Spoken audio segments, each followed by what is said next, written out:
Hello. Yes, I am ready. Yeah.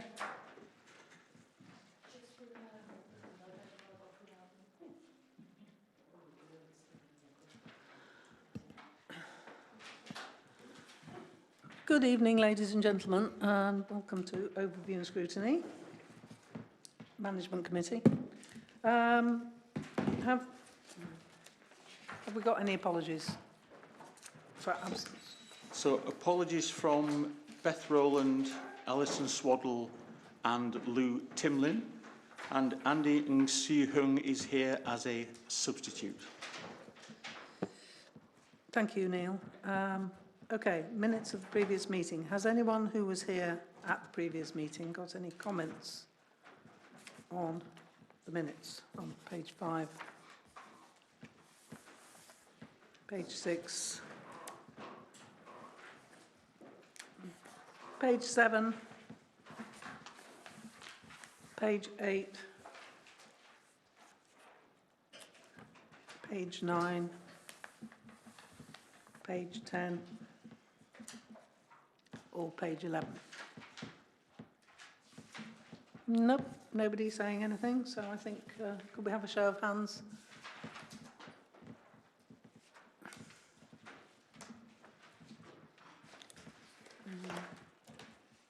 Okay, are there any declarations of interest? Caroline. Thank you. I have to declare an interest. I'm a trustee of class now. Thank you. Thanks, Caroline. Are there any public questions, Neil? No public questions and no member questions, Chair. Great. Okay, so our first item, item 87, is the update on the new council plan. Now, we've seen this council plan twice at this committee, but we're still kind of in overview mode, although I would argue that we're sort of going into scrutiny mode, but this, I've been told that we're not really scrutiny, it's overview. I've got a number of, well, in fact, I've got a large number of small comments on this plan. But small comments can go straight to the officers, like, you know, typos and clarification, you know, word order changes and things like that. They can go straight to the officers, and within the next couple of weeks, did you say? Yeah, but to incorporate any sort of corrections like that, anything that doesn't really need discussing. Sorry, I'm just trying to get into my computer again. So actually, I haven't got very much to. I haven't really got very much to say. Oh, Stephen wanted to introduce it. Sorry, Stephen. I was so intent on. I was going to say, I've come here just for this item. Sorry. I thought you were going to just close off the discussion and say that's it then. No, I'm not going to say terribly much, but as you quite rightly said, Catherine, this is the third time the committee will have seen the council plan, and the council plan, as I hope by now everyone's familiar with, is an attempt to set out the broad strategic ambitions of the council for the next 5 years. It's influenced, as you'll see, heavily by the Marmot principles, which the council has signed up to, about health and well-being, and it's also essentially based upon the community's vision 2035, and the community's vision has been co-produced with our partners in the community. It is their piece of work, not the council's. And the council plan can, I think, best be understood as our attempt to deliver our part of the community's vision. The community's vision is going to be delivered collaboratively by lots of stakeholders in the community, but clearly the council has a role to play, and the council plan sets out really what that role is and how we can do it. So I think it can be seen essentially as part of the delivery mechanism for the community's vision, ambitions. And I just really wanted to thank Emily and Louise and Sally and other colleagues for their work on the plan, which I think we're really, this is the final or the latest draft. And obviously, if there are any suggestions at this stage, we'll be very happy to see whether we can accommodate them. But I'm hoping there's not going to be anything fundamental, because it has had 2 fairly thorough goes over by this committee already. Thank you. So I have made lots and lots of comments on this, but I'm only going to mention 2 or 3. One is, what is Power BI? It's mentioned on page 21. And forgive me if I should know. It's the technology set that we use for visualising data. So it's our reporting technology. It's a Microsoft product.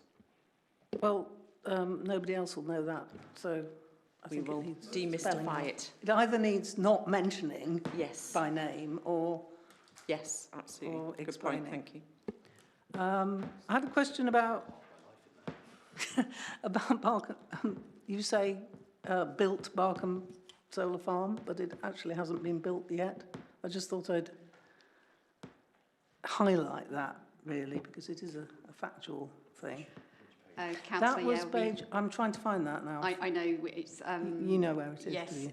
I understand. It's under green. It's one of the what we have achieved, yes, under on green. themes. Yeah. And it has been picked up by the leadership team that it actually hasn't been built. And I know Councillor Conway also picked that up as well. So we will make sure that that is appropriately changed so that it's obviously being built. Agreement to build. So.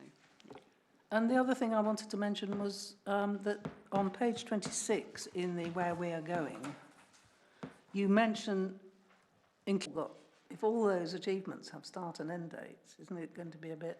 No, I'm not suggesting sort of... What I'm suggesting is that we have a clear start date for when the achievements are. So what we've achieved could go back to the Magna Carta if you wanted to. Let's have a start date for it, and then we can make sure everybody's using the same time frame. Since, yeah, exactly. Doesn't matter when, I don't mind, but just... Mark? Mine's slightly nitpicky. I was going to say which version of the Magna Carta. There's 250 odd versions. I know, saw that. That's why I thought that joke was quite topical.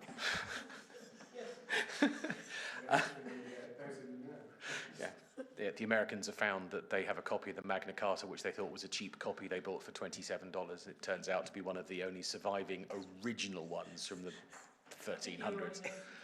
Oh, sorry. Just for the basis of anybody else that doesn't. Mine's nitpicky, and it could just be the version I've got, but I think it's on the Gender Pack 27. I've just got blank pages for... I'm going to assume they're going to follow. They absolutely will, yes. We are still pulling some of that detail together, but yes, you're correct. So they will not be blank when it is in its final stages and when it comes to council.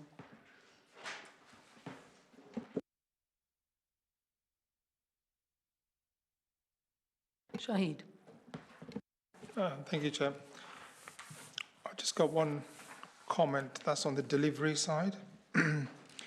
See, as part of that, smart objectives, we have M is measurable. I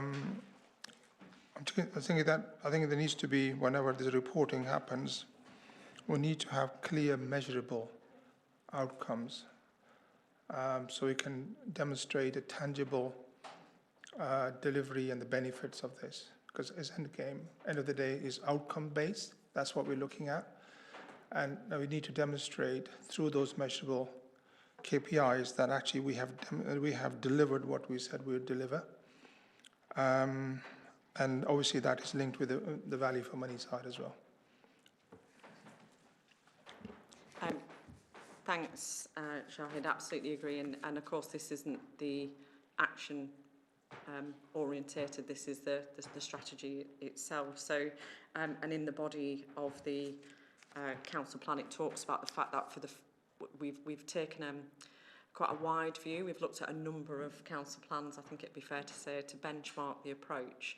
And more modern approach to council plan is to remove the 143-point action plan. If councillors remember, we brought that here in January. And the more modern approach is that the core strategies, the key strategies are articulated, the ones that are actually doing the heavy lifting in delivering of this council plan. Those core strategies will have associated action plans which have exactly what you've just described, smart objectives which are measurable, time-bound. So I think it's a really good point for us, and that's why we've taken the approach and taken that learning both from other local authorities in and around the country, but also from the LGA. So it is good for us to kind of have that more modern approach than a duplication of effort.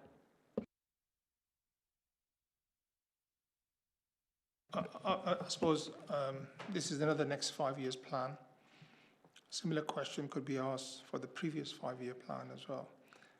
So again, this is a similar thing which I suppose any resident can ask us, like we can ask as well. We had a plan 5 years. What are the key measurables?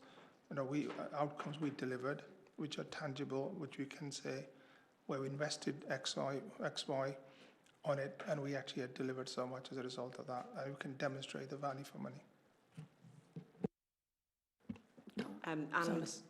Councillors will note that we bring the council plan annual report to this committee every year. It's obvious in the title. And the next iteration for the council plan, the updated annual position is due in July. And what we've suggested to the chair this evening is that we bring not only the update on the last year, but actually we take that as an opportunity to do the full look back across the 5 years of the council plan, and do that look wider than just the last year, and actually bring that council plan to a close in readiness for the next chapter, which is the new council plan. So hopefully councillors are in agreement that feels a sensible approach. Absolutely, I think that would be really useful, and also the lessons learned as well. Absolutely. Mark. Just, I guess, slightly following on from Shahid's comment,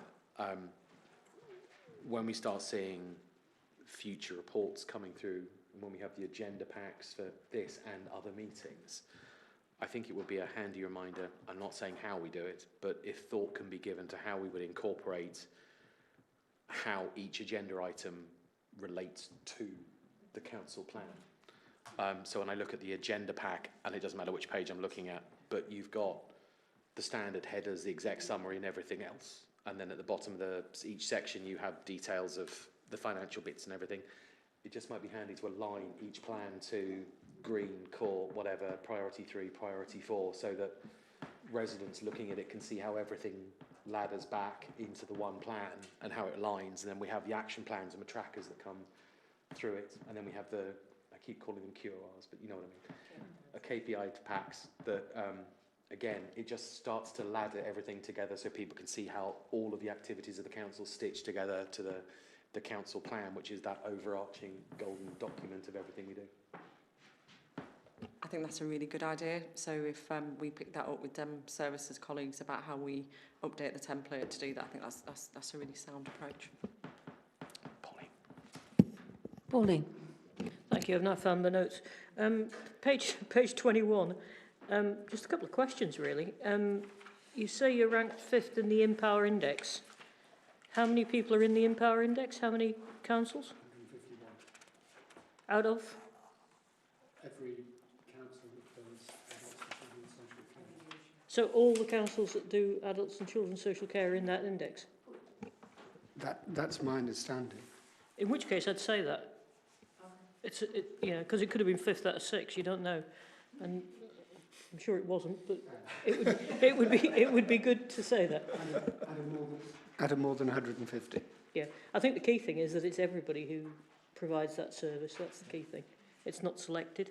And then the next one was about the procurement board. We've introduced a new procurement board to ensure we're getting the best value for our residents.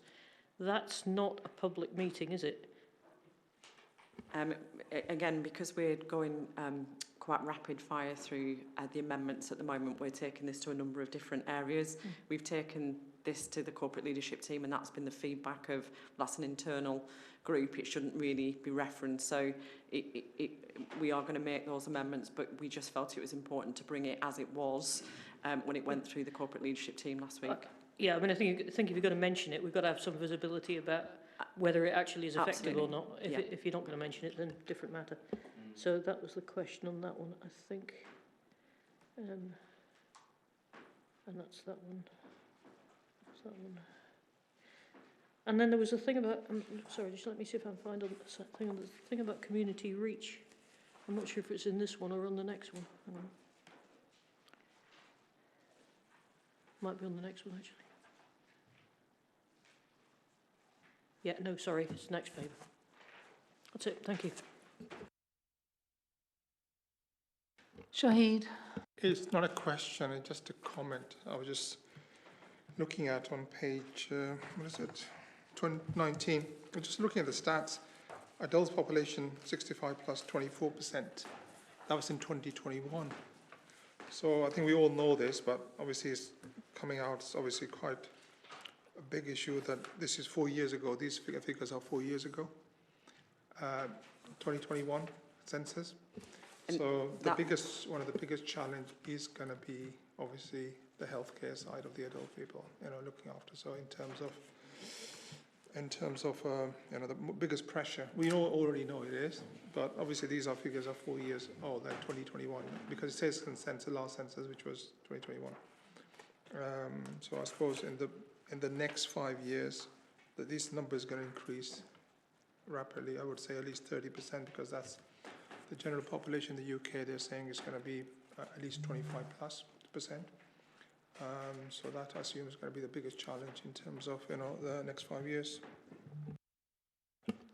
We couldn't agree more. So as a local authority, we have to use nationally available data sets, and unfortunately that is the most up-to-date national data we have. But you're absolutely right, we have internal data that is projecting the growth of older people, as you would expect, and it is an area of significant growth for the council, so, for the borough.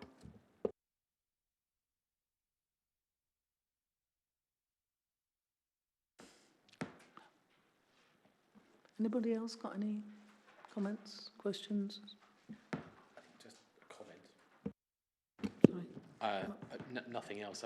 Having sat through a number of council plan setting sessions in various places over the years, I did find that this is a really simple, easy to read document, which kind of hides the humongous amount of work that's gone into it. I found it very clear to understand where we are now, where we are going. I think that's a really clear way of doing it. I wanted to just put my thanks on record, because I think this is an excellent document. I know a huge amount of work's gone into this, and we've seen various versions, but this actually is a super clear document. It's very easy to read for everyone. It's very easy to understand. I mean, I know we can talk about Power BI, use technology and other things that come from it, or reference in it, but actually for 99% of people, actually you can read it and understand it with those small changes. It's great. But I just wanted to say thank you. I think this is a truly excellent document. Yeah, I couldn't agree more. I think it's really good, and it's improved since the last one we saw. Sally. And just as a reminder, it was, and we talked about it last time, and there was a question from councillors regarding the easy read version. So there is an easy read version also being developed once we've finalised the content. And just thank you. There's been a huge amount of engagement activity that's gone on both internally within the council and externally with communities to get to this point. So it's absolutely a team effort across the board. Thank you. I think the documents, all the aims in it are very laudable. The plan's very clear. I've absolutely no issue with the document whatsoever. I would be interested to know the number of man hours and the humongous amount of work that I'm sure it took as a monetised value, because the one question I have is, in terms of the residents that we are serving, I'm not sure how many read and draw value from the plan. And this is no criticism of the people whose work, and I appreciate you've done a lot of work on it. So whether spending that amount of time and effort is a good return on what residents would like to see in terms of how we spend our money, because potentially you could put together a plan with laudable goals, because I'm sure every authority does something like this. You could take one, you know, and put it together very quickly and maybe achieve a lot of what you're doing, because I'm imagining everyone's got similar goals in terms of wanting to make places safer, wanting to make greener, etc., etc. And that's my question mark. So I would be interested to know the cost involved, and I don't know whether that cost would be a reflection of, you know, if people thought that was money well spent, and that's a question. So if we were transparent with the costs, we could find out potentially. I wonder whether I could just briefly comment on Dave's comment. I think there are 2 points I'd wish to raise, really. The first is that Mark put it very well. We need a kind of master document feed through and give structure and coherence and purpose to what we're doing across the council. So this is the strategic document that sets the tone for the others that flow from it. And it needs to be seen in that way. And it's as much to guide the council as it is as a public-facing document. And it's the second point to make is that this is based on a phenomenal amount of work with our community. It actually reflects the community's preferences, the community's priorities, the community's ambitions. So I'm not sure you can put a price on that, because capturing what our communities want the council to do and what they want other partners to do is an important piece of work if we're going to deliver what our communities want us to deliver with the limited resources available to us. So I understand your point, and you're right to ask questions about, you know, how much this work will represent real progress in delivering things that residents want. But I think in a way the answer is based on how our residents have already made a significant contribution to setting our goals through this document. Yeah, I get that, and I'm not criticising the document. I'm not. I want to state that, because the document's fine, absolutely fine.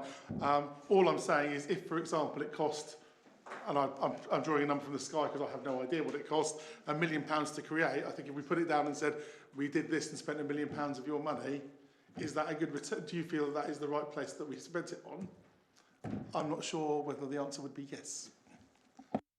I think you probably have plucked a figure out of the sky that doesn't represent reality in any shape or form. Shahid had a question first. I mean, just my own sort of observation. When I was going to read the agenda, I thought this document is going to be huge before I actually looked at it. I thought it's going to be at least 30, 40 pages. I need to allow a couple of hours actually to spare to actually read the plan, right? So it was a surprise to me. I thought, you know, I think it was Einstein who said simplicity is the ultimate sophistication. And I thought that was really fully good, sort of the way the document was constructed. It's simple and it's to the point as well. So I think congratulate the officers who actually done this work. So yeah, I just want to make that comment and echo what Mark is saying from my perspective.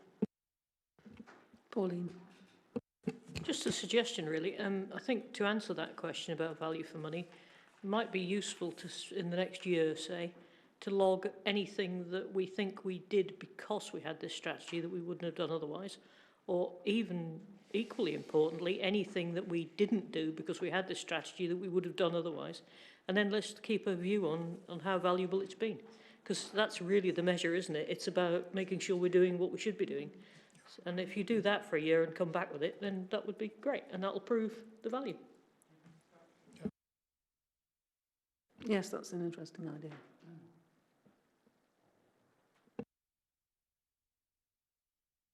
Also make sure people keep referring back to it, which will also help.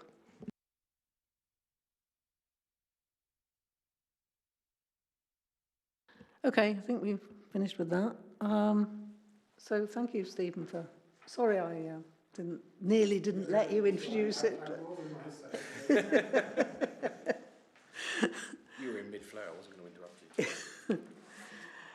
Okay, we go on to agenda item 88, the new EDI policy and objectives 2025 to 29, and I think Rachel was going to introduce this. Super, yes. I said I would say a few words before I hand it over to the officers.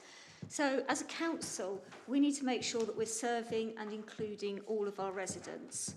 This means that we need to take account of the needs of all of our residents when we design and deliver our services and our buildings and when we set our policies. For example, a significant number of our residents don't use the internet.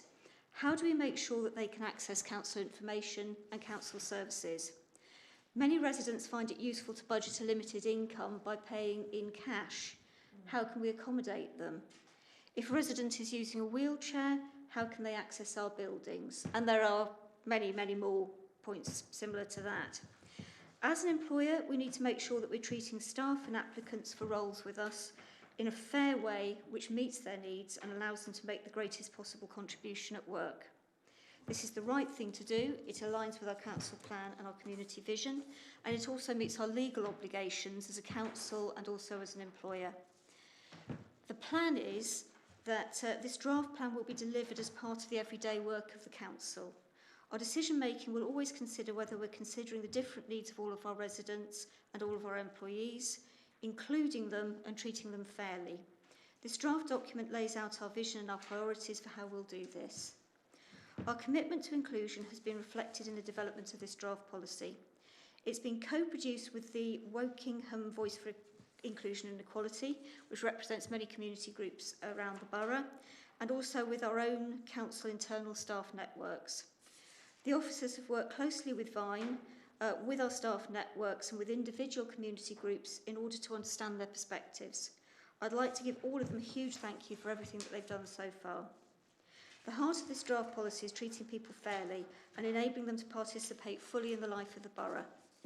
We aim for the outcome of this to find practical ways to support members of our community, from ensuring that our documentation is easy to understand to making sure that care leavers have secure accommodation. And I think, Emily, you're picking it up from here. Thank you.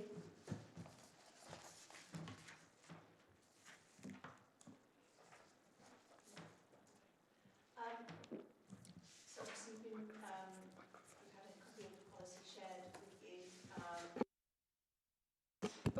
Yeah, that's better. We've had a copy of the policy shared with you.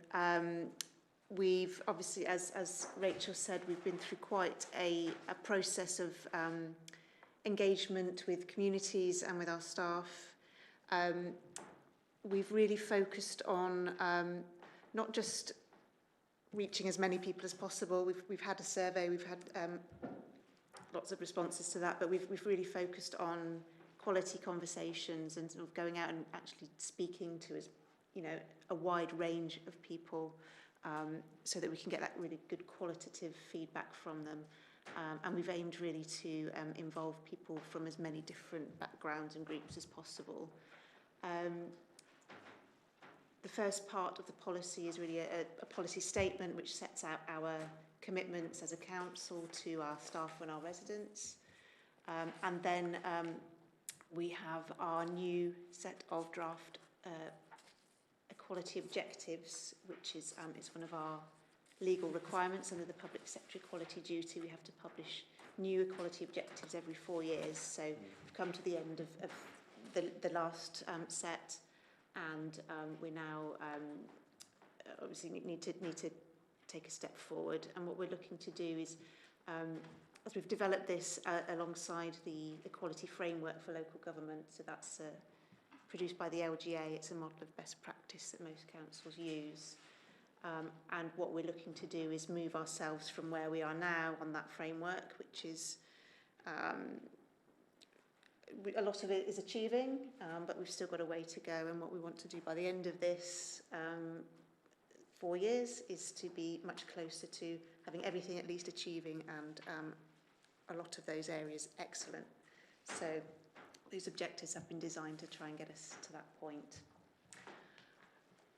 I think that's, yeah, I'm happy to take any questions. I should say my colleague Denise is online and she has been working very hard with me to shape the policy, and she's done a lot of that engagement work. So I think particularly questions around, if you have them, around communities and how we've reached out.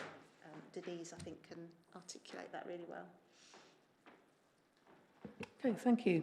Have we got Pauline?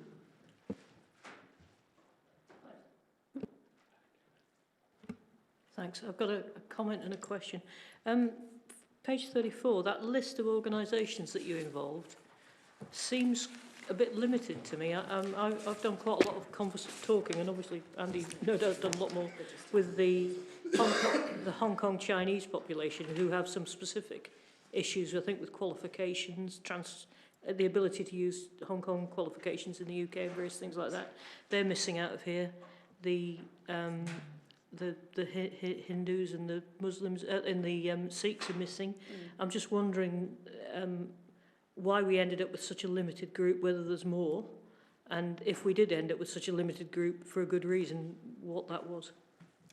And So I'll ask you the second question afterwards, if that's okay. yeah, so that list of, I think there are 9 groups on there. They're specifically, so we've tried a number of different approaches to reach out to different communities. One approach we took was to offer out a small grant to organisations. So they put a bid into us to say, we want to do some engagement on your behalf with our communities. So those are the 9 that went through that process, and we funded those to do some engagement activity. The remaining, there is a much wider piece of engagement that's happened with a number of different groups. And we're actually, when we come to publish the policy, we'll have an appendix which goes into much more detail about who we've spoken to and the different. We haven't been able to speak to everybody because that's, you know, you can try. We've tried, but there are obviously other groups that we've identified that are more difficult to build a relationship with, and I think part of our plan is to focus on those and try and build those relationships. So what I wanted to check is how you reached out to the people that then came forward, and whether you're potentially missing a trick in terms of how you're trying to communicate in the first place, because there do seem some quite large gaps of people who do have issues with council services because of their background. So I think just building on Emily's point, so obviously we have Vine, I'm apologising, I'm going to keep calling the group Equality Forum, and I will get into the new terminology, and the Equality Forum is made up of 35 different organisations as part of that, which we're really lucky to have, and it's one of the success stories of the last EDI plan that we had, and it, obviously that group operates independently of the council, as you would expect, and we are just a partner around the table. When we were looking to be able to expand reach into communities that were seldom heard, we went through the Voluntary Sector Action Group, so VSAG, who we meet 3 times a month, myself, and I chair it along with the Director of Public Health.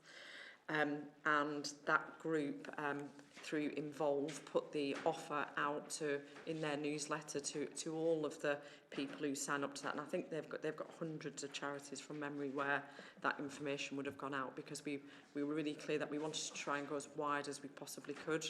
I think Emily's point is really valid. Through the council plan, if we identify against the 9 protected characteristics, there are gaps in our groups. Part of our ambition is to work with Vine to be able to further extend our reach into our communities. So. I just want to make sure we're not talking to the people we've always talked to, and we're understanding how we reach groups that might be new to the area. I mean, the Hong Kong population's exploded very recently, and I just want to make sure that we're covering everybody that we should cover. So maybe somebody could just reassure me about that in terms of, you know, whether they got the opportunity and didn't take it, or whether they didn't get the opportunity. Denise has put her hand up, so I'll go off mic. Denise? Okay, thank you. There were some groups that perhaps are newer to the area that we hadn't got such an established relationship with. So rather than work with them directly, what we did was work with people who actually support them and their families, people within the school's workforce. So we held a number of meetings with support, with head teachers, and also support workers and learning and support workers within the school's workforce to get an insight of the views of both children and also parents as well. And those include people from the Hong Kong community, asylum seekers, and people who are having financial hardship and people affected by racism. So it wasn't every group that we were able to speak with directly. And what we needed to do was to speak to people who actually already had that existing relationship with them to get their views. And it was very useful. I do think we managed to get some views from there. So I think I'd like to see us try and expand that so that people can speak for themselves rather than speaking through intermediary. You might only see part of the thing.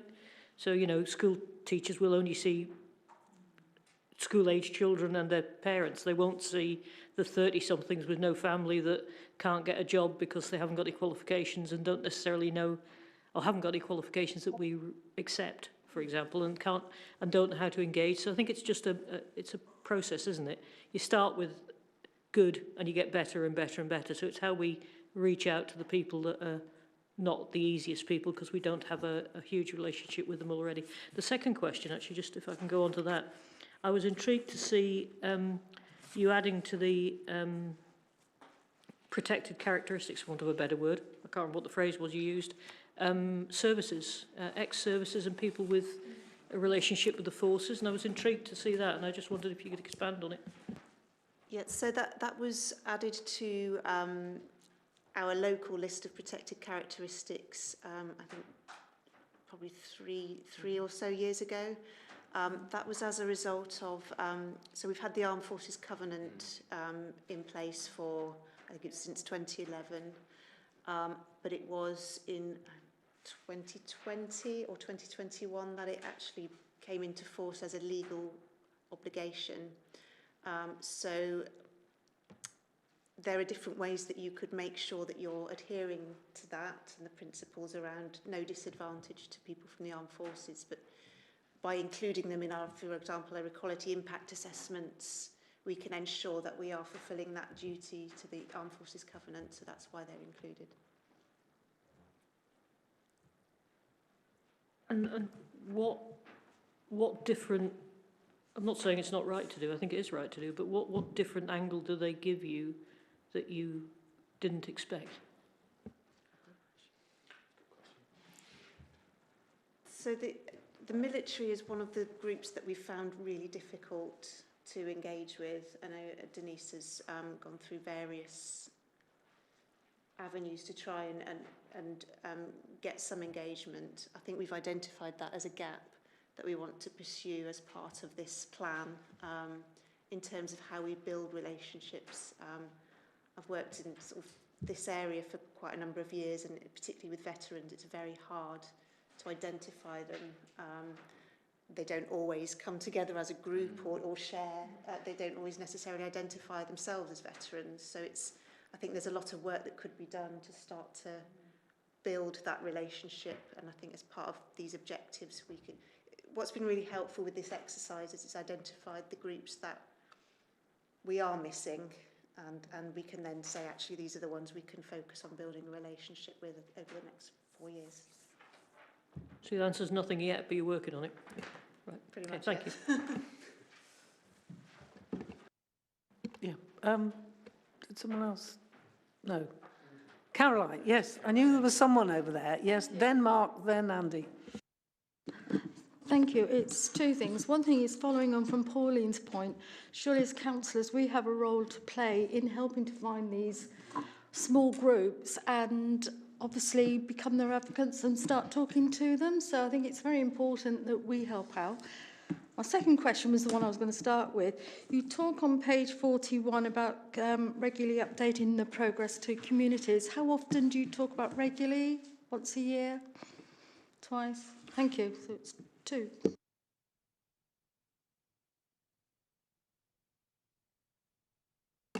I'll take the first point, and I think Emily will take the second point. So we absolutely value any support and all support that councillors can give us in relation to being able to access groups that we aren't necessarily engaged with. I think a really good example, I can't remember if it was the first apologies or the second outing, when we came with the first draft around EDI, Councillor Rowland asked if we could go and meet with a group in her ward, which Emily did, and we got some excellent feedback that we've been able to incorporate into our thinking. So if you were able as councillors to be able to take that into your wider groups, that offer would be gratefully received, and it allows us to make connections not just around creating the plan as it stands, but actually to be able to build those partnerships, which you know, as we've said on numerous different occasions, are really important for us to get the breadth and depth of feedback into the local authority to shape services. So thank you. The second question. Yeah, on feeding back to communities, it was something that came through quite strongly in our engagement, is that people often say they share their thoughts and their ideas and give us input, and they never hear anything again. So we kind of wanted to take that on board. We will be giving regular updates back to the Vine, to the Equality Forum, which will be cascaded. We also, as we have done for the last 4 years, will bring an annual report to this committee. I was kind of foreseeing something in our regular newsletters to residents, to residents that just sort of say this is how things are progressing, or if we have a particular highlight or a success that we can report back on, then we'll be just putting those out in this sort of regular communications to residents. Thank you. Mark's next. This might sound a slightly strange question, and I apologise.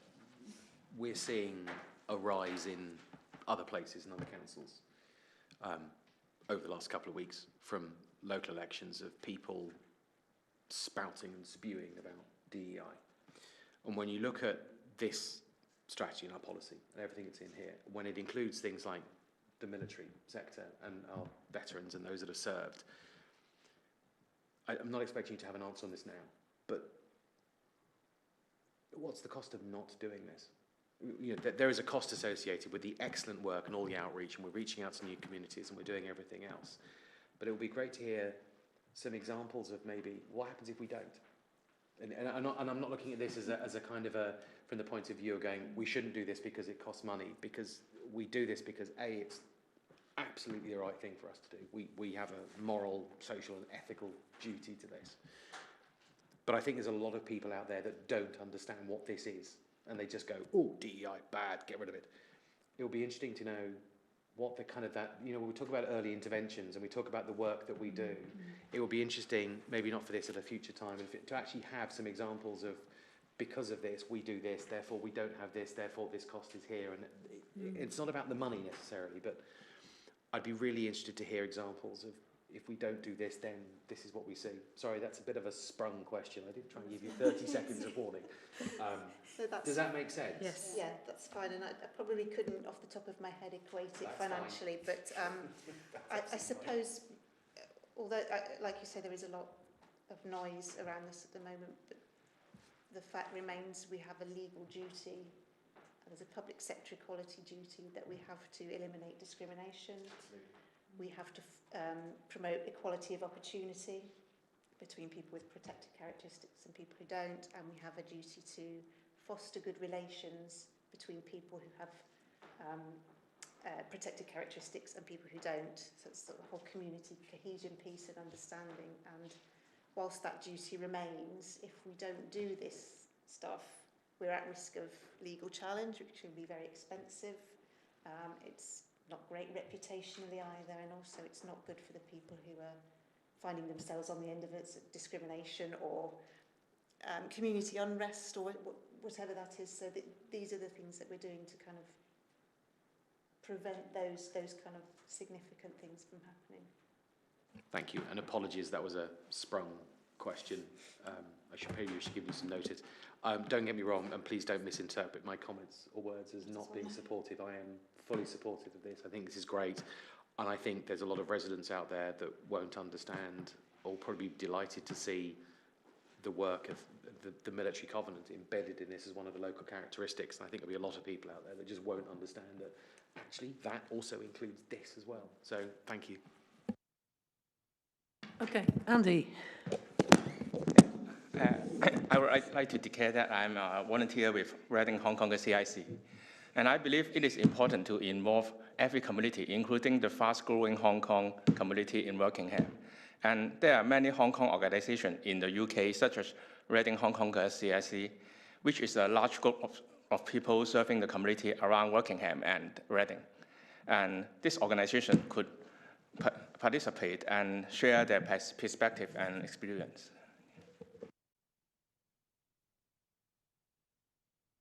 I think we would welcome any opportunity to connect with those groups if you're able to help make that happen. Okay, Shahid. I think just a one comment and then question on the point which Sally made earlier on.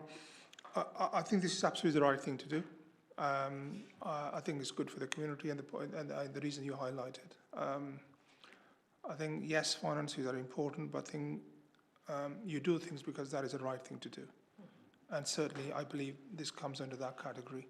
Equality, fairness, creating opportunities for everyone, irrespective of their background. That is exactly what the council should be doing. So from that point of view, I fully, support. I think we all support that. Sally, just the point which you made, welcoming from the councillors. Sometimes actually we don't know when you need when you're gathering the feedback. So what I would suggest is, because if I had known, at least there are two groups, different groups, which one of them Pauline highlighted, I could have actually introduced to them. But what happened is, what I would suggest is, because obviously you need some feedback within a certain time frame, if you maybe write to the councillors, say, look, we are looking for this feedback within time frame. If you have anyone in your wards, any group you think who could actually contribute towards this, make it known, right? So I think that'll be helpful, because I didn't know when the feedback was being collected. Had I known, I would actually have come forward. So it just goes both ways.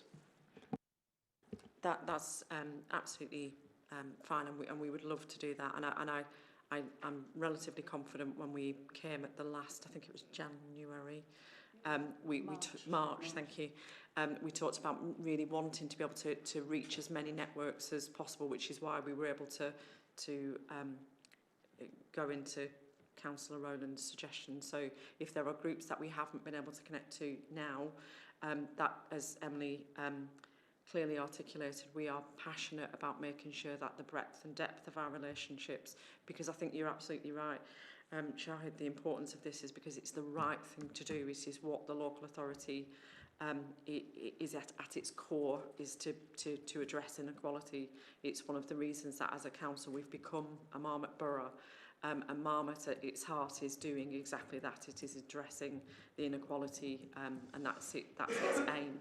So for us, if there is more work we can do with councillors, we are really open to that, and I think it's a good idea to be able to go through to groups potentially, or to send out an email as you've suggested. The more feedback, the more connections, the more relationships that we can build throughout the life cycle of this plan is absolutely our ambition for this. So thank you for being willing to engage, because your feedback is exactly what we need right now. Thank you.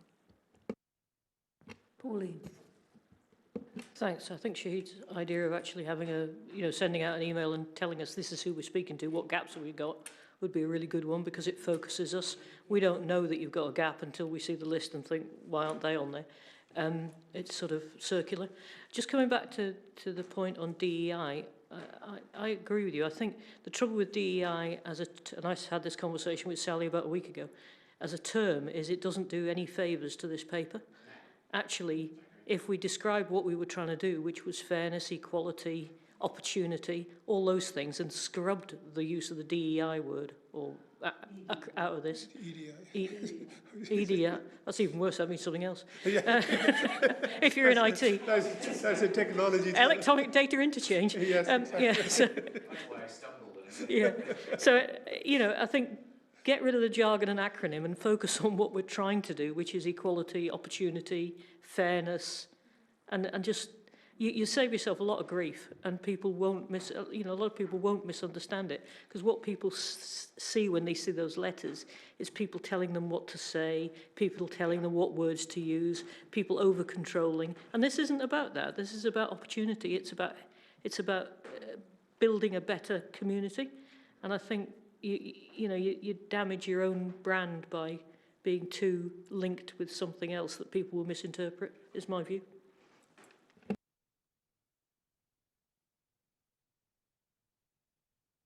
Yeah, I agree too. I don't know whether we've come to an agreement about what it should be instead, but let the officers think about that. Dave? For me, the term that I think sort of resonated the most was the definition of belonging. Individuals genuinely feel welcome, valued, heard and accepted. I think that's a really strong message, and I think if we can achieve the fact that ask people that question, individuals, do you feel genuinely welcome, valued, heard and accepted in this borough? If the answer is yes, great, and if the answer is no, what can we do to fix it? I think that's really what we're trying to achieve, really, isn't it? So something about, I think that belonging phrase definitely resonated with me, so that's something to think about. Shahid?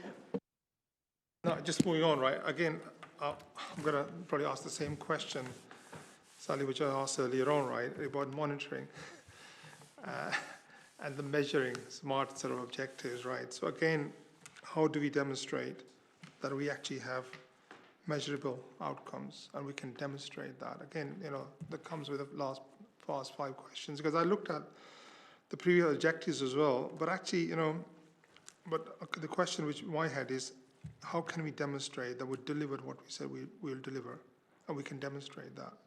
And I think we could have the same questions 5 years down the line as well. I think I'll struggle, and say, yes, we can vaguely say we did this, but can we measure it? And I understand everything is not measurable as well, but actually a lot of things can be measured.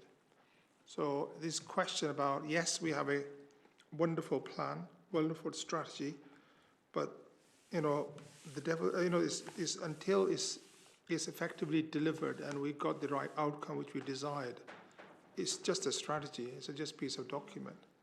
But we need to demonstrate that actually we have delivered what we said we're going to deliver, and we got a clear, measurable outcomes which will demonstrate that we got the right outcomes which we envisaged 5 years earlier on. And how are we going to do that? That's the question which is my mind. So as I sort of mentioned, and Rachel mentioned in her introduction, we use the equality framework for local government as our framework for what are the right things to do to meet our public sector equality duty. When you get into it, it's very detailed, so there are a number of criteria. So it's broken down into 4 modules, which are then broken down further and further, and it has 3 levels of achievement. So it's developing, achieving, and excellent. So what we've been doing over the last 4 years of the previous plan is once a year we've done a self-assessment against that framework and tracked how we're progressing. So going from some things developing, some things not even there yet, to a point where we're now probably about 2/3 are achieving, some still developing, some excellent, and so we're sort of tracking our way across that framework to get to a point where perhaps not by 2029, but we ultimately want to be excellent in all areas, and the framework gives really good examples of what good looks like, and that's what we're measuring ourselves against. So it's in terms of outcomes as well. It describes the outcomes we should be seeing. So that's kind of really our basis. And I wonder, I think it's a really good opportunity if we share the local government equality framework with councillors, because as Emily said, if it's quite enlightening when you read it. It is a framework which can sound a little bit dull, but it really isn't. We use it as our guiding light at the cornerstone in setting the actions, because it's those actions that will deliver the outcome. So I'm really happy to share that with councillors if you feel that would be useful. But it is that assessment of our progress shows that it's not just words on a page, it's action that we're seeing within the set timescale, which is why the annual review of our progress, which we don't undertake ourselves, because I think that would be not best practice. We have colleagues from audit undertake that self-assessment for us, is the right thing to do. Jade. Oh, sorry, Rachel. I just wanted to highlight 3 of the points. If you look at page 39, under our commitment to EDI, the first point there is that we will review equality progress annually and report on our progress. And then 6 and 7, we will compare our equality performance against other councils and share good practice. And we will collect, analyse and share equality data with partners to ensure that we are delivering services to residents based on need. Now, some of that I think is, going to be inherently very, very hard to measure, either because it's very hard to measure in any kind of quantifiable way the impact of, for example, families who have a family member who has dementia, but we are providing services to meet the needs of that family. Very, very hard to measure, but obviously has an immense impact on the life of that family. There are other things which are going to be very long term. So, for example, we're doing at the moment as a council a lot of work to make sure that all children in the borough can fully participate in the school day. That will, we believe, have an immense lifelong effect on the lives of those children. Very long term, very hard to measure for that reason. But Mark, I think, mentioned a really good point earlier, and what happens if you don't do this? And we know last summer, of course, there were some severe problems in quite a few communities around the country. If you were working in one of those communities at the time, you saw the effects of division and unrest within those communities. All workplaces, were telling their people to go home, shops being shuttered, enormous economic impact of not getting things right. Enormously hard to measure again, but if you were in one of those communities and you were watching that happening, it was quite a sobering reminder of what happens when you don't have communities working together in a respectful way.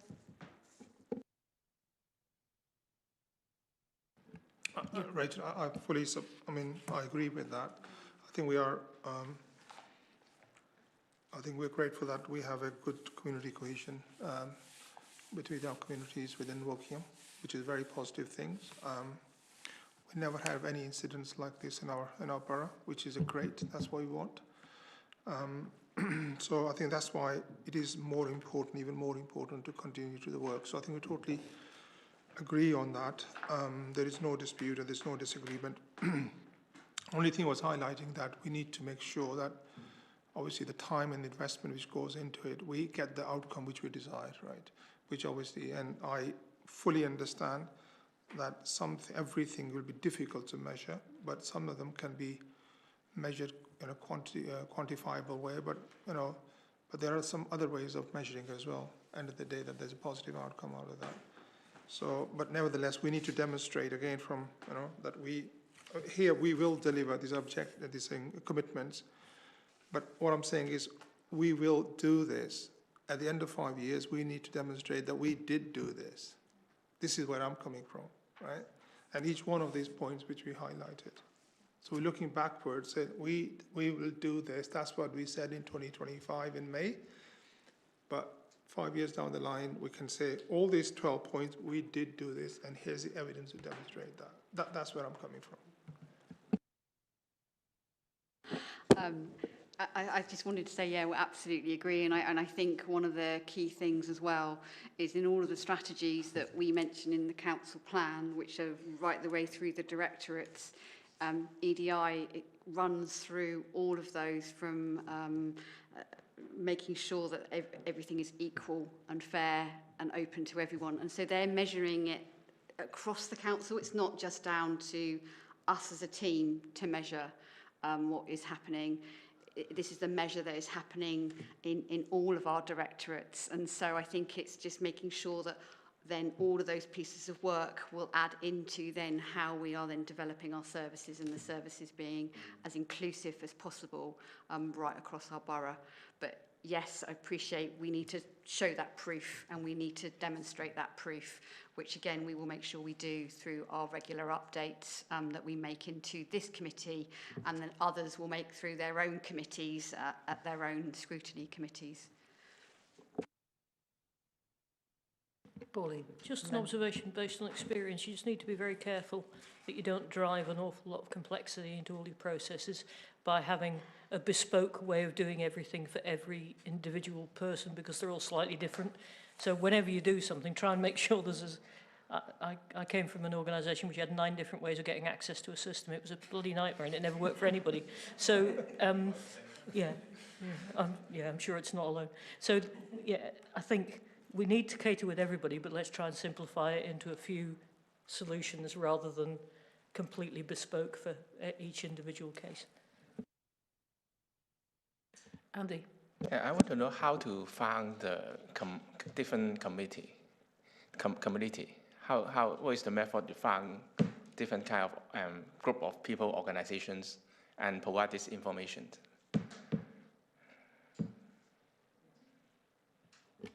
So we will come to this committee on an annual basis with our progress, and I think it would be really helpful when we bring the report that we're going through the commitments and actually articulating both against the commitments that we are signing off collectively through the executive and on to council, being able to say this is what we said we've done. I think it's also helpful to give an update against, and I apologise, I can't remember which councillor mentioned it now this evening about being able to reference this back to the council plan and our ambition to be fair, because that's one of our core themes. And then also I think it's important where we've identified those core strategies, those parent strategies, for want of a better description, that are actually delivering our council plan, that we make sure we have updates against those through the relevant ONS committees, whether that be HOSC or another, and that the EDI or the equalities, fairness is involved in all of those. I think there's a real opportunity for us to embed that fairness naturally in what we do, and that's our huge ambition. So it becomes part of our DNA, for want of a better description. It is what we do and how we work, and I think I don't think we have that corporate commitment across the council. As Louise mentioned, that's really important. It's not a team of 3 of us who are trying to do this for the organisation. We have commitment across the corporate leadership team and beyond, about making sure that we've got a real focus on this for future. Because the engagement of different community is important, but some community, maybe they are new immigrants and they not get used to this kind of system of the UK system to engage with the council like this. But actually some community, some organizations of this from the Hong Kong community, for example, they're already getting some funding support in their activities for music, for normal activities, and maybe you can the council can meeting the different department can communicate with each other, and how to find as much to tell the Hong Kong community, the organizations, you have this kind of not only funding and support their activities, but also have this kind of engagement, so they can have some people can represent the organization to come to have meeting and to pass the message. And if you want, I would also like to help. Please. Yeah. Thank you. It's so important for us, and we found that through the engagement that we've done both with the community's vision, with our internal people strategy, with the council plan and the EDI policy. It is so much better for us to be able to engage in existing groups than feel the need or the desire to want to set up something different. we get much more traction when we are invited in, and the more that we can work with members to do that, and your offer, Andy, is very much appreciated, so thank you. Dave? Just going back to the review meeting in a year to see how it's getting on, would it be possible to invite members of the different communities that we're looking to come to that and actually tell us firsthand whether they feel it's working and how we can maybe improve? Absolutely, and one of the things that we would also like to do when we introduce this new policy at council, we would actually like members of the of Vine to actually come along and be part of the group, as they have helped co-produce alongside our staff networks as well. Because again, if we start off on that footing and we are then sharing with them, because as the commitment that we've made to that group is to feed back to them and obviously work with them with regard to how we achieve, as I say, elements of this particular policy. Absolutely. So yes, I'm sure we can speak to the chair. We have a meeting actually set up with her next week. So we will have another word with her and then go take that to the group. Yeah, that sounds really positive. I also want to make sure that if they do come, which would be fantastic if they did, that they understand that we encourage challenge, we encourage ways to be, and we encourage criticism, because that's how we get better. Sorry. I think I just echo the point, which will be extremely useful, because then we will know directly from themselves whether they are actually benefiting from. This is end of the day. That's what really matters, isn't it? We are implementing this policy, but is that benefiting from that, right? And if they say yes, right, and give examples of that, that actually will be, I see, good feedback. I just want to go back to the point which Sally made. Whether it'll be helpful for the members to discuss about the quality framework for local government, right? Actually, I was looking at that earlier today myself, and I think certainly it'll be useful, and that will answer the question, I think, partly to what was saying earlier as well, but how are you going to measure it, right? And this probably explains in detail as well. But obviously, we don't want the nth degree, but just as a summary of that, I think I certainly will find it very helpful. You just sparked a thought, and I think it would be good for us, irrespective of people who aren't here tonight, but actually to consider how do we share what the equality framework is for local government with all members, members who are new and existing members. And I can certainly take the action, I'm sure through Neil, with colleagues, to talk to Andrew Moulton, obviously as the Service Director for Governance, to think about how do we fold some of these resources into the support we provide for members. And what I would also suggest, and I hope I'm not doing this without support of my colleagues, if there are any questions on the equality framework, we are more than happy to have one-on-one conversations, emails, phones, Teams, because the more we can do to understand this collectively and together, the better outcome I think we'll have across the organisation and into our communities. So thank you. More questions, comments or anything? I didn't actually have any huge comments on it, but I think it's a good document, and I've got a few little comments. So, yeah, so thank you very much, all of you, and Denise, and Rachel for introducing it. Okay.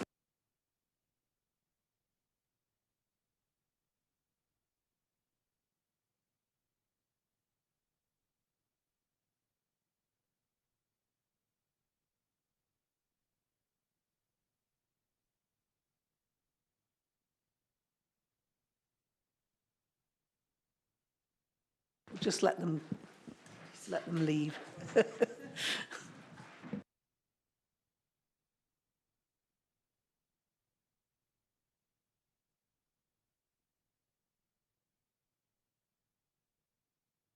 Okay. Has anyone got any? Are there any things on the Executive Forward programme that you guys think we should be overviewing or scrutinising? Yes, Pauline. One that leaped out at me was the SENS efficiency statement and the asset management plan. which actually, when I think about it, is 2, not 1. But they're the 2 that, page 44. Which, oh, right, on page 44. Yeah.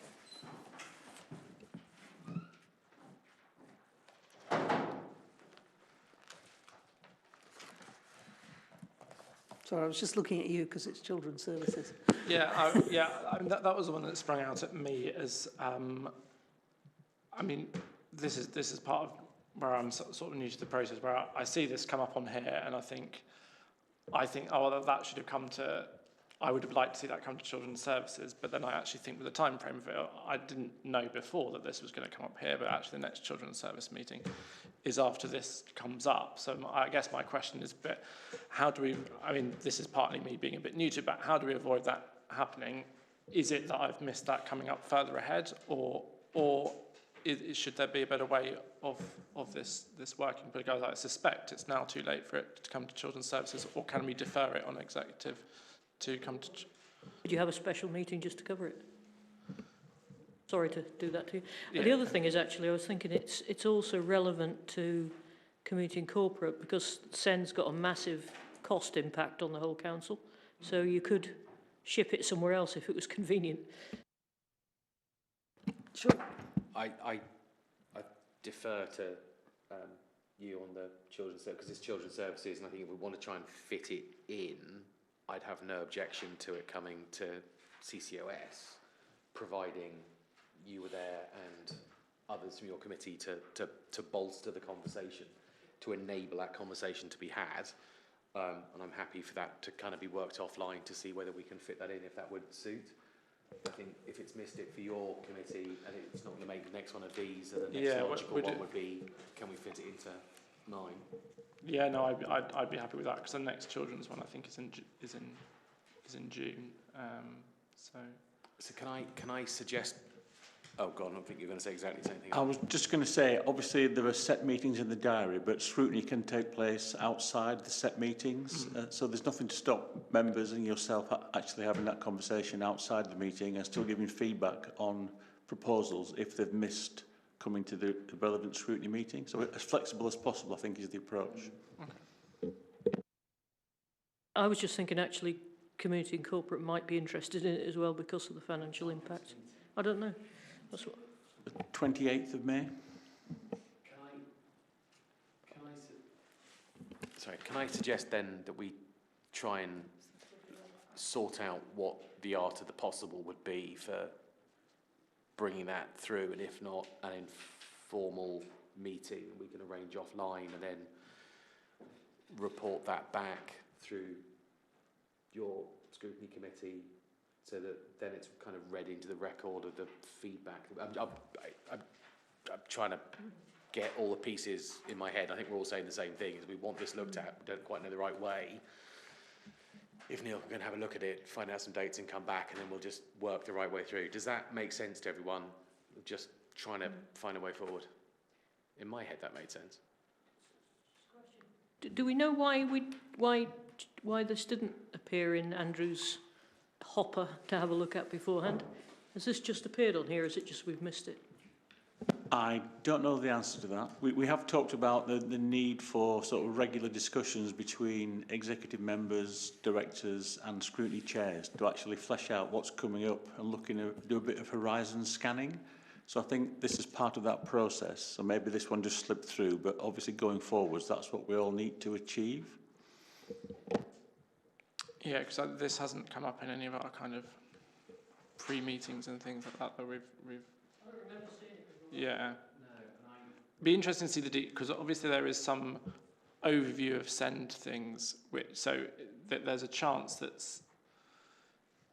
some of this is sort of covered in some of the stuff that we already look at, but I suspect some of the detail is more specific than we're getting in this. And I was to say, looking at this, this looks like this is more of a, for want of a better word, simple calculation on a piece of paper. I massively oversimplify, but that just, I'm reading that as this sets out a forecast of places and supply and demand, for want of better words, as opposed to SEN overview as a whole and SEN policy as a whole. So I wonder whether this is more work is needed to understand what it is, but on paper that looks like, and this is the first time I've seen it here, looks like a sort of a statement of account, a report on just how many numbers and what the forecast looks like. I could be wrong. I'm happy to be corrected. I think you're right, but I think then the key question is bearing in mind our inability in the past to forecast numbers right, Yes. whether what assumptions we've made in it and whether it's come to the right conclusion. That's not a political point, by the way. No. And I wasn't trying to make anything a political appointment. It was just, this is the first time I've seen this here.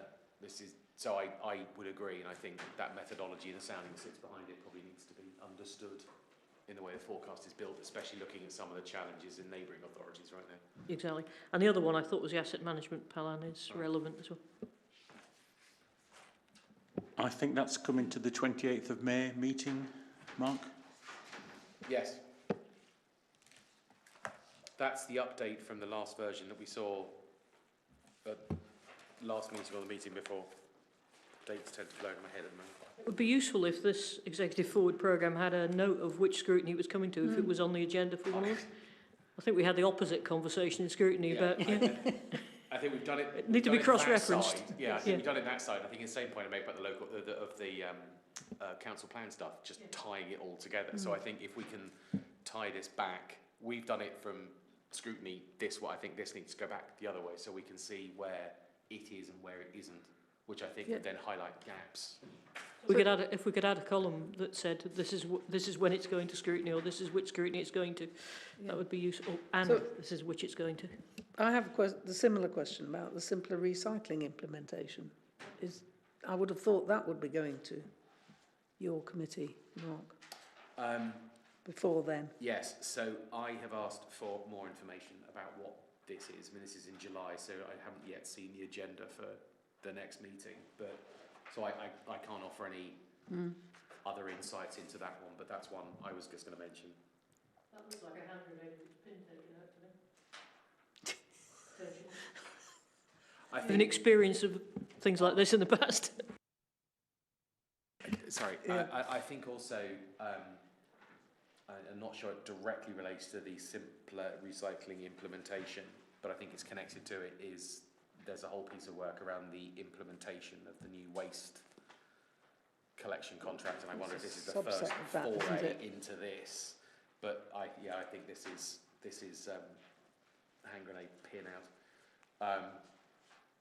The other one, which I know is coming, which I was going to raise, was the executive of the 24th of July has got Grays Farm Sports Hub, and that has been delayed a number of times from CCOS.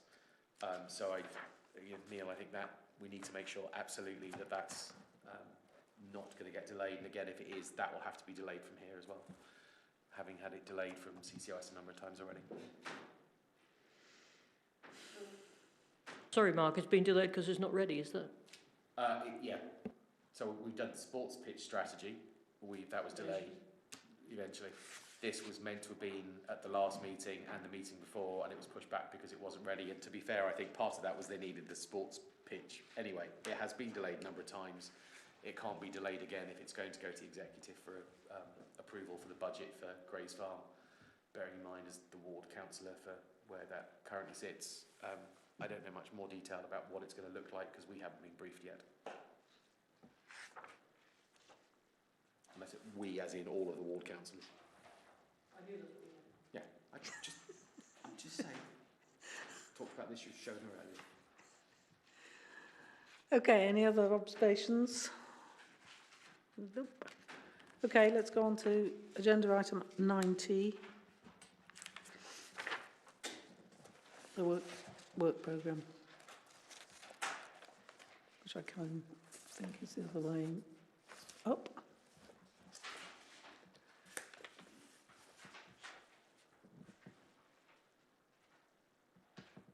Are you going to say anything about this, Neil? So I've been working on filling out for all the meetings in the municipal year, which I'll bring to the next meeting. So we should have a full programme for the year. But if members have any ideas or suggestions for inclusion, then please let the chair and myself know, and we can bring them forward for discussion.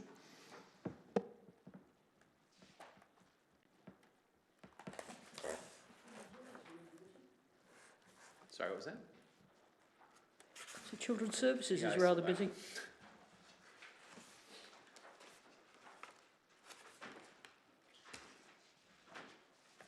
I think to be fair, CCOS is having a slightly quieter period, having gone through the mayhem of budgets and everything else. And our time will come again.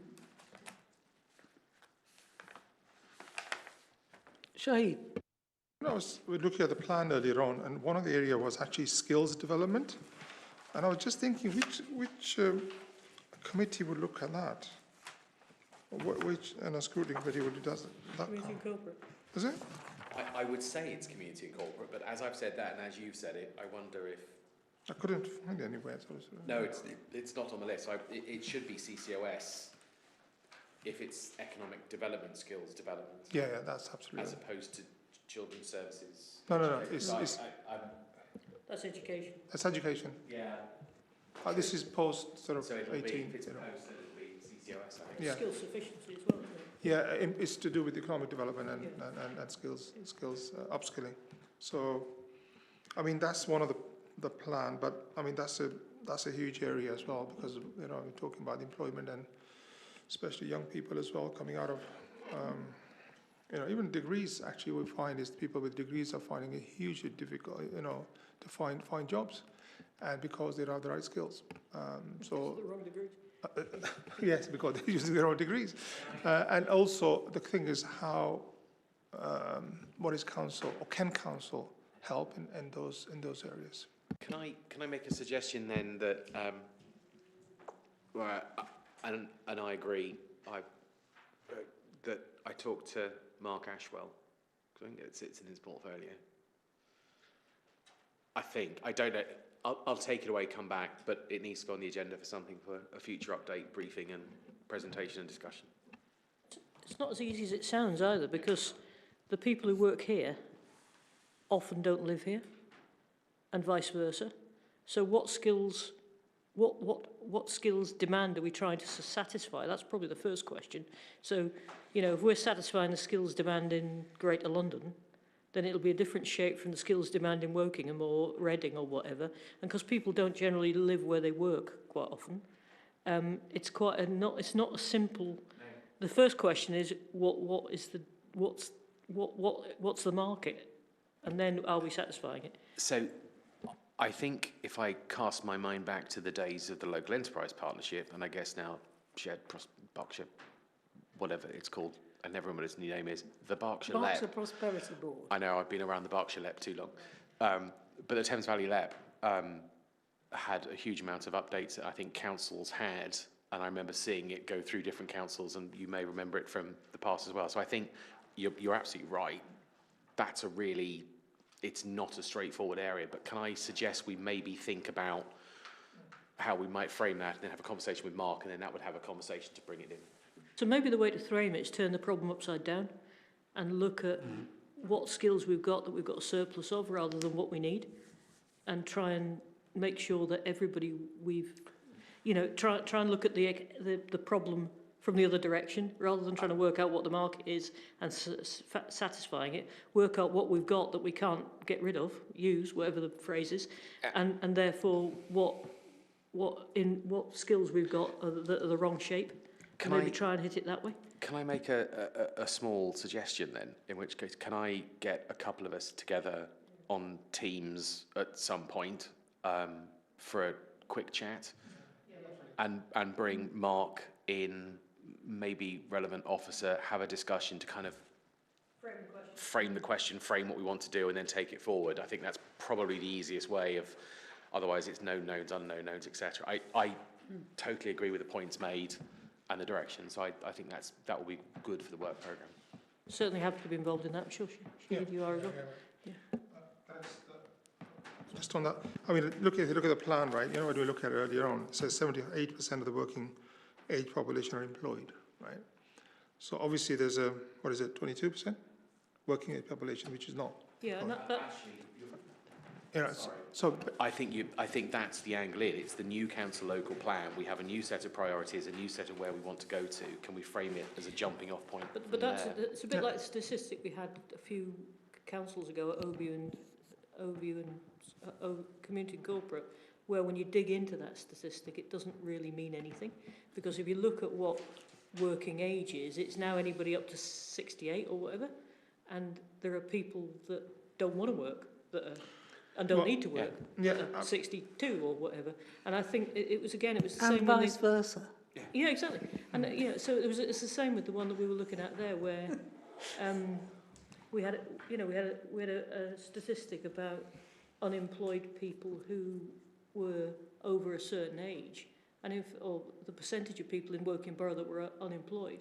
And when you take the pensioners out of it, which is, if you look at the percentage of people, the number of people that are over pension age, then actually the unemployment rate was less than that, because people were working over into pension age. So that this lies down by statistics. You have to be really careful of the data you're looking at. Yeah, no, I agree, Pauline. You know, it's not straightforward, as you know, you can't go by the stats. But also, I think there's a number of different angles to this, right? There are some people, you're right, they don't want to work. That's a different issue. But there's lots of people who don't need to work. But there's a number of people who do want to work, but they're struggling, right? And they need some help as well. So we just need to understand also. I mean, we're talking about pensioners, but nowadays actually pensioners are continue to work because the pension is not enough for them to actually have a reasonable lifestyle. So there are people who will probably continue to work till 70, 75. Yeah. If they're able to work, if they want to work, right? And there are some people who want to upskill at the age of 65, onto something different for this demand for, right? Mm-hmm. So there's nothing wrong with that, you know? So I think there'll be different, you know, different types of... oversimplified, that. Oh, yeah, oversimplified, and that... perception that because you're 65 and therefore you don't need to work, but that's not the case, right? And I think we just need to look at that, and if we can help, and I think as a council we should be enabler and facilitator, and actually help, see if we can help at a Berkshire level, wherever we can, of course. And can I just say something that relates to something that one of you said earlier? We should be encouraging people to work near where they live, from a climate emergency point of view. I mean, we shouldn't really be looking at sending people to London. Well, ideally. I don't agree. I mean, people work remotely.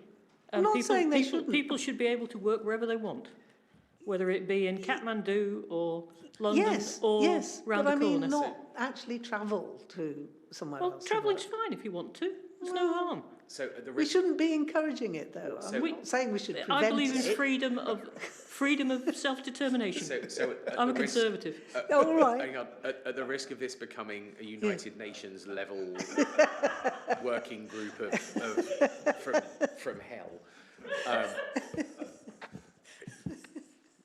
Thanks for the comments. Let's have a chat. Let's get something set up, because what I will say is, I think if I put my old LEP hat back on, I think actually skills does then feed into whole different areas of bizarrely, broadband funding and infrastructure funding and digital skills gaps and can't access that. So I think, got it, yes. Neil, thank you. If you can help set up something, or we just find some dates, pull people together, work out what we want to have a think about, and then move forward. Happy? Yeah. Good. Yes. or Switzerland. Topical. Okay. Can we go on to item 91? Action tracker. Has anyone got any observations about page 59?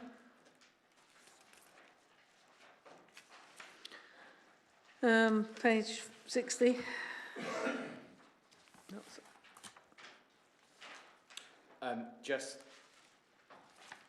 It's a small point, page, no, not 60, I was going to say, when you get to 61, I've got a point. Okay, page 61. Page 61, the Borough Council future headquarters, that's complete. I attended the meeting in January.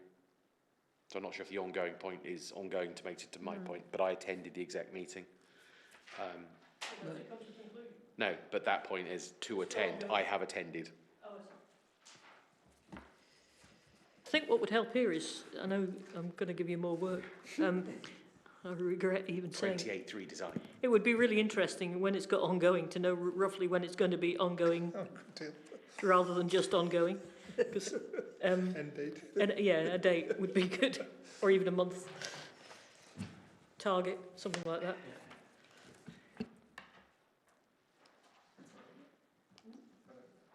Well, perhaps that could that be incorporated into the action? And then you can still have whether it's incomplete or complete. Just change ongoing to a date, would be fine.